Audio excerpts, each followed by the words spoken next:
Okay, to cut a long story short, I met my ex at a mutual friend's party, and we got together. 6 months into the relationship, she got pregnant and had my son Peter.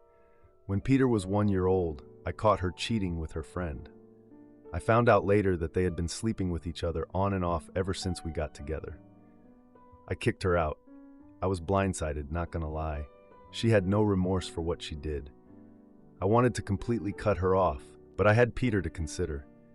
Despite her being a cheater, she is a good mother. I'll give her that, and adored him. So for my son's sake, I reluctantly put away my pride and agreed to co-parent Peter. She moved in with her affair partner. She then announced she was pregnant. I said good luck. She said there is a possibility I could be the father, as she and I were intimate during the time she was cheating on me. We got the DNA test, and I am not his father. It also got me worried about Peter, and I got him tested too. I was relieved that he is mine. Anyway, to the present, Peter is now 6. His brother Daniel is 5. I didn't really have any interaction with Daniel, as my ex hardly brought him with her when dropping off Peter. But the times he did come, he mostly stayed in the car. My ex dropped Peter off to me, and she looked like she had been crying. Before I could ask if she was okay, she left. It was Peter who told me that Daniel's daddy hadn't come home for a long time, and his mother had been crying the whole time he's been at her place. This bothered me because I didn't want my son around their dramas. I was going to talk to my ex about this when she showed up to pick up my son. When she did, she had Daniel, and he got out and ran to me and hugged my legs and said, "Hi, Daddy." I was a bit taken aback. I just awkwardly patted his head and gently told him, "I'm not your daddy. Sorry." He looked at me confused and said, "My ex said you're my new daddy." I looked at my ex, and she avoided looking at me. I told Peter to show Daniel his room. My ex didn't say anything. When they went into the house, I said, "What the hell are you telling that boy?" She broke down crying and said her affair partner had ghosted them a month ago, and she doesn't know where he is. Daniel had been asking where his dad is, so she told him that I'm his new dad now. I got angry and told her I'm not his dad. She said, "But I can be, and he needs a father." I told her to go find his real father then. She just kept crying and then got into her car and left without Daniel. I tried calling her, but she wouldn't answer. Daniel came out asking where she went, looking frightened. I told him she'll be back, and he started crying. In desperation, I rang my ex's parents, and they showed up to pick up Daniel.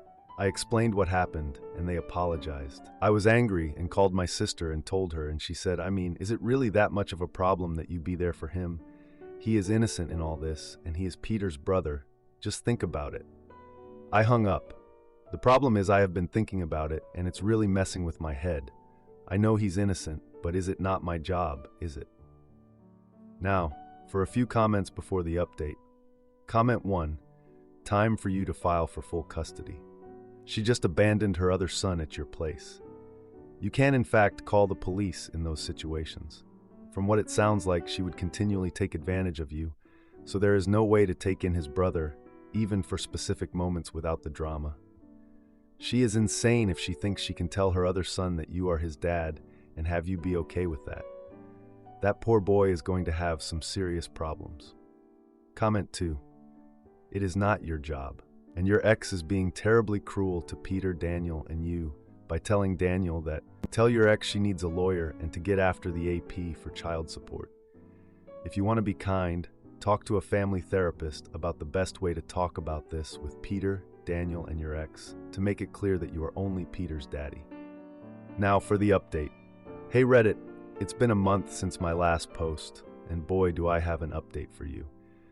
Remember how my ex tried to make me the new dad for her other son, Daniel? Well, things have taken some unexpected turns. After that chaotic day when my ex left Daniel with me and drove off, I was fuming. I couldn't believe she'd just dump her kid on me and expect me to step up. But after cooling down, I started to think about what my sister said. Daniel is Peter's brother, and he didn't ask for any of this mess.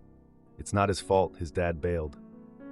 So, I decided to have a serious talk with my ex. I called her up, and after a few rings, she finally answered. She sounded exhausted, and I could tell she'd been crying. We agreed to meet at a park while Peter and Daniel played.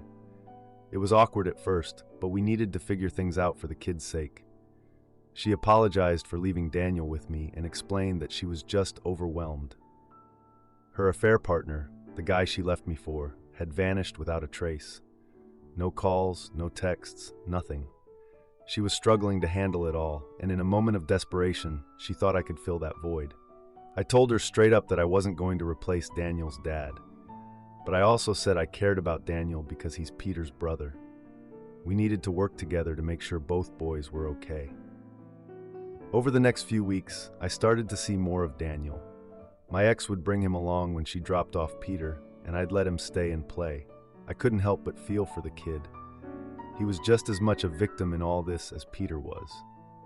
One day, while the boys were playing in the backyard, my ex broke down and told me the whole story. Turns out, her affair partner had a whole other life she didn't know about.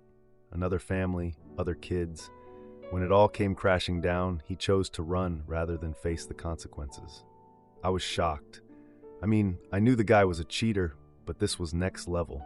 It made me realize how much worse things could have been for me and Peter. As the days passed, Daniel started to look up to me. I guess he was just looking for some stability. And I found myself stepping into a sort of uncle role. I was there for his birthday, helped him with his homework, and even taught him how to ride a bike. It was hard not to get attached. Peter loved having his brother around more too. They became inseparable, and it was clear that having Daniel around was good for him. It was like he was happier, more energetic. It was a good change to see. My ex and I started to communicate better as well. We were like a team, co-parenting Peter and in a way supporting Daniel too. She started to get her act together, looking for a job and taking steps to be more independent. Then, just last week, something crazy happened. My ex's affair partner showed up out of the blue. He wanted to see Daniel and try to explain himself. My ex was torn, but she let him see Daniel, with us there to supervise. It was a tense meeting. Daniel was confused and angry, but he listened. His dad tried to apologize, saying he'd made a huge mistake and wanted to be part of his life again. I was skeptical, but I kept my mouth shut. It wasn't my place to interfere. After he left, Daniel was quiet. He asked if he was going to leave again, and I didn't know what to say. But I promised him that no matter what, Peter and I would always be there for him. So here we are, a month later, and things are different. My ex is more stable, Daniel's dad is trying to make amends, and I've somehow become an important figure in Daniel's life.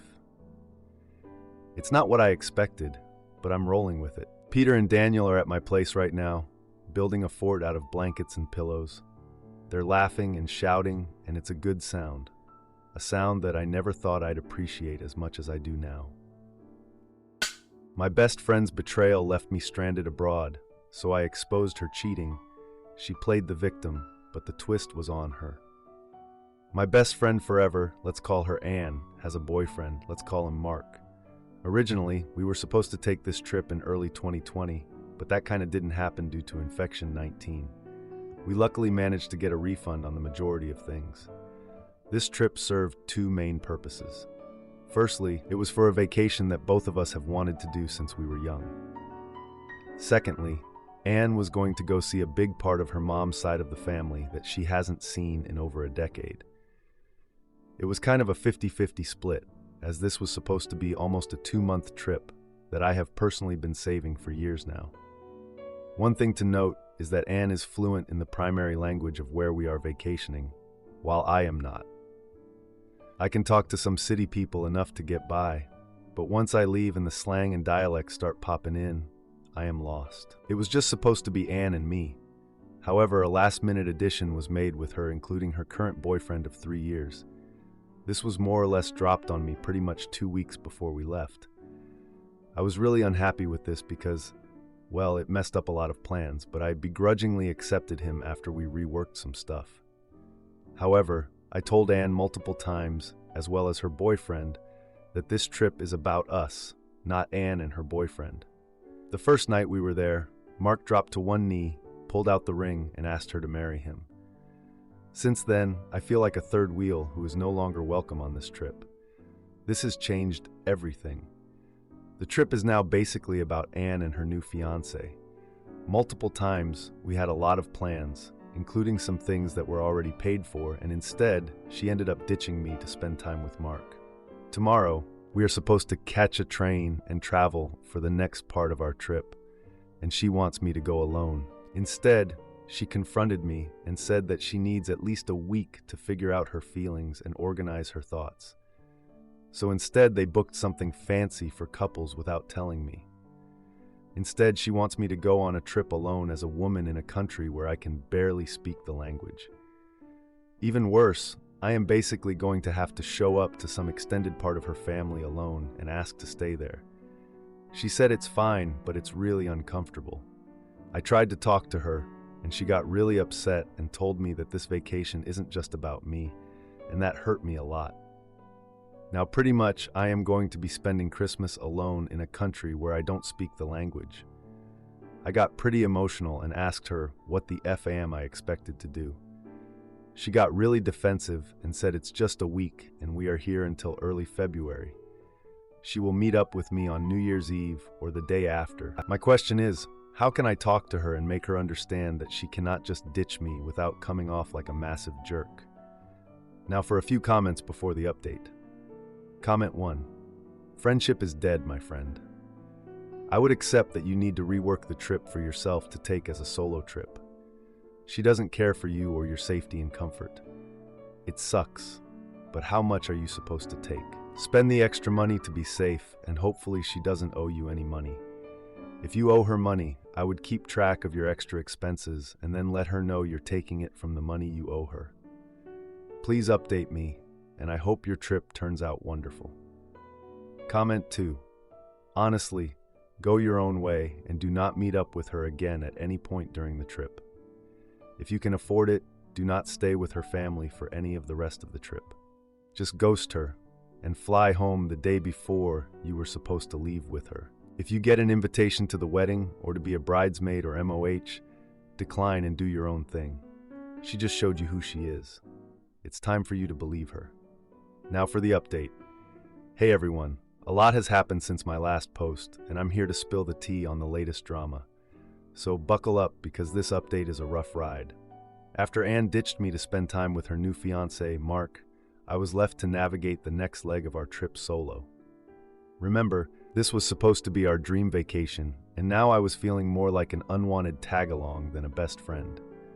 But let's rewind a bit to give you some context.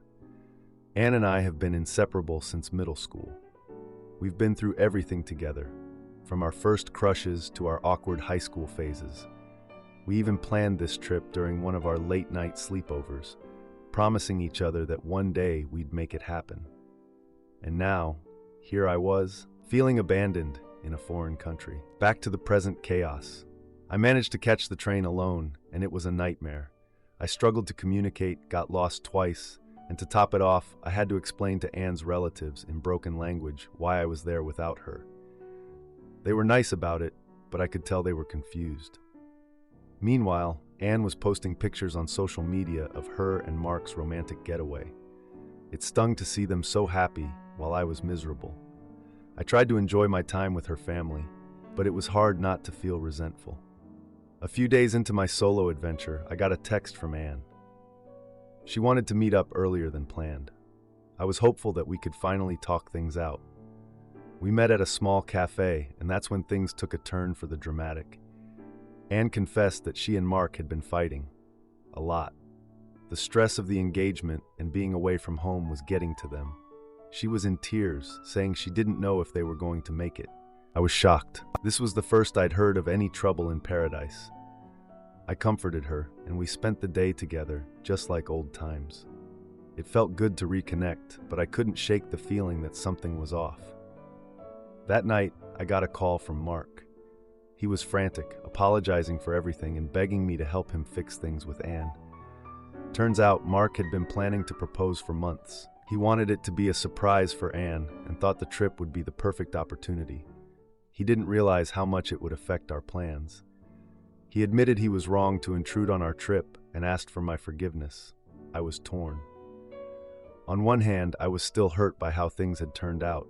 On the other, I could see he genuinely loved Anne and wanted to make things right. I agreed to help, but only if he promised to respect the original purpose of our trip. The next day, I helped Mark set up a surprise for Anne, a small, intimate dinner where they could talk things out. It seemed to work, and they made up. But just when I thought we could all move forward, the biggest news dropped. Anne pulled me aside and confessed that during their fight, she had a moment of weakness and ended up kissing an old flame she had reconnected with while we were visiting her family. She was a mess, full of guilt and confusion. She hadn't told Mark and didn't know what to do. I was floored. Anne, the girl who always had her life together, was now caught in a love triangle. And I was in the middle of it, holding on to a secret that could change everything. So here I am, sitting in our shared hotel room, typing this out and wondering what the next twist will be in this saga. Anne is out there somewhere, probably wrestling with her conscience, and I'm left holding the pieces of a trip that was supposed to be a dream come true. Mother's toxic words push father away. He reveals a hidden lover. Now I'm stuck, their pawn, until the twisted truth unravels. Context.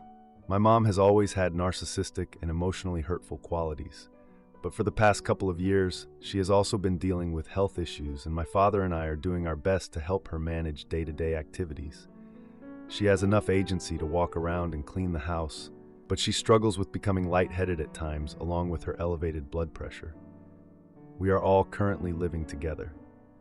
I moved in last year to help her when my dad works during the day as well as to save money. We both know that she has unresolved mental issues as well, high anxiety, possibly bipolar, and know that she will never willingly receive treatment for anything mental health related due to her narcissism. Which brings me to the incident. Walls are thin, and though my dad is quiet about his intimacy frustrations, my mom is a very loud and vocal woman. She will say things like, "I'm too old for intimacy," or "I'm too sick for intimacy," loud enough for me to hear. She has always thought it was funny when I would get grossed out by this talk. She often brings up intimacy issues randomly with my father to me because she has no friends and thinks that because I'm an adult, that it's okay to talk about these things with me. I instantly leave the room and never entertain this talk, but she laughs at my disgust. My dad and I both hate that she is so loud about intimacy talk with my dad, given that I live in the house. She does not care. Again, our disgust amuses her. Recently, something that she said stunned my dad and me, and we are having trouble forgiving her. She did apologize 2 days later, but does not think she said anything extreme. My father and mother were in the kitchen, and I was in my bedroom with the door shut. I did not hear anything from the conversation on my dad's side. He is considerately quiet, but I heard my mom loudly scream, "Why don't you ask your daughter for a BJ instead of me?" I got sickened. My dad screamed, "What is wrong with you?" and instantly left the house. It took me a bit to actually process that she said that. I collected myself, and a few minutes later asked my mom if she could never say anything disgusting involving my dad and me again. She screamed at me, "It's just words, BJ, BJ, BJ, who cares?" I no longer want to help take care of her and want to move out as soon as possible. I don't know, I am used to her saying terrible, awful things, but I am deeply hurt by this comment in particular, like the fact that she would even utter something so gross and disturbing and not truly apologize or see anything wrong with it. My dad is old as well, and I feel so guilty about leaving him to deal with her emotional abuse. He is too selfless to leave her, but it gets worse every day and he is severely depressed. I don't know how to get through to my mother. I wish there was a way to mute her screaming and vile commentary, to go to therapy, to change. I feel so much guilt. Now for a few comments before the update. Comment 1. My grandma has dementia. Her cruelty knows no bounds. She says some of the most horrible things I have ever heard, with vitriol in her voice. She hates her daughter and her grandchildren. She hates us. Her dementia has gotten so bad, I guess she is plotting how to unalive my dad. According to the caregivers, she keeps asking how they can help her accomplish this. It's horrible. Comment 2. Has she been evaluated for dementia? I don't think you're wrong to get out of there regardless. Kinda seems like she should go into assisted living and your dad could live in peace. Now for the update. Hey Reddit, It's been a week since I posted about the incident with my mom, and let me tell you, things have escalated in ways I couldn't have imagined. I'm still reeling from the heartbreak and the chaos that unfolded. After that vile comment my mom made, I thought things couldn't get worse, but they did. My dad, who's always been the quiet type, finally reached his breaking point. He's been bottling up his feelings for years, dealing with my mom's outbursts and health issues. But this time, he couldn't just brush it off and go about his day. The day after the incident, I found him sitting at the kitchen table, his head in his hands. He looked up at me, and I saw a kind of despair in his eyes that I'd never seen before. He told me he couldn't do it anymore. The emotional toll was too much. He confessed that he'd been thinking about leaving, but the guilt of abandoning my mom, especially with her health problems, was eating him alive. I tried to comfort him, but my own heart was breaking. I felt torn between my loyalty to my dad and the responsibility I felt to take care of my mom, despite her behavior. It was like being stuck between a rock and a hard place. That night, things took a steamy and shocking turn. I was in my room, trying to distract myself with some music, when I heard raised voices again. Bracing myself, I went to check on my parents. I found them in the living room, and the sight before me was like a punch to the gut. My mom was in tears, something I'd rarely seen, and my dad was standing over her, his face red with anger. He was confronting her about her behavior, about the years of emotional abuse he'd endured. My mom, for once, seemed lost for words. She tried to apologize, to explain that her health issues and anxiety made her act out, but my dad wasn't having it. He told her that he'd met someone else, someone who made him feel appreciated and loved. My jaw dropped. My dad, the man who'd always been the picture of loyalty and selflessness, had found comfort in someone else's arms. I couldn't believe it. The room was thick with tension and betrayal. My mom was devastated. She begged him to stay, to work things out, but he was resolute. He said he needed to find happiness, that he couldn't spend his remaining years in misery. I watched as my dad packed a bag and walked out the door, leaving my mom sobbing on the floor. I was left to pick up the pieces. My mom turned to me, her eyes pleading for support. But how could I comfort her after everything she'd done? I felt like I was suffocating, trapped in a home that was filled with so much pain and resentment. The next few days were a blur. My mom's health seemed to decline rapidly without my dad around. She became more dependent on me, but her attitude didn't change. She'd lash out, then become clingy and apologetic. It was an emotional roller coaster that I couldn't get off. I started to look for apartments, desperate to get away from the toxic environment. But every time I thought about leaving, the guilt would crush me. My dad had been my rock, and now he was gone, dealing with his own heartbreak and starting a new life. I felt abandoned and alone, stuck with a mother who seemed incapable of change. The confrontation between my parents had revealed so much that had been hidden beneath the surface. My dad's affair, my mom's vulnerability, the depth of their unhappiness. It was all laid bare, and I was caught in the middle, trying to navigate the wreckage. I'm still living at home for now. I'm trying to find the strength to move out and start my own life, but it's hard. I'm worried about my mom's health, about leaving her alone, but I also know I can't stay in this situation forever. If you liked this video, you'll probably like these too. Also, while you're here, please consider subscribing. It's your support that keeps this channel alive and allows me to make better and longer videos. Have a great day.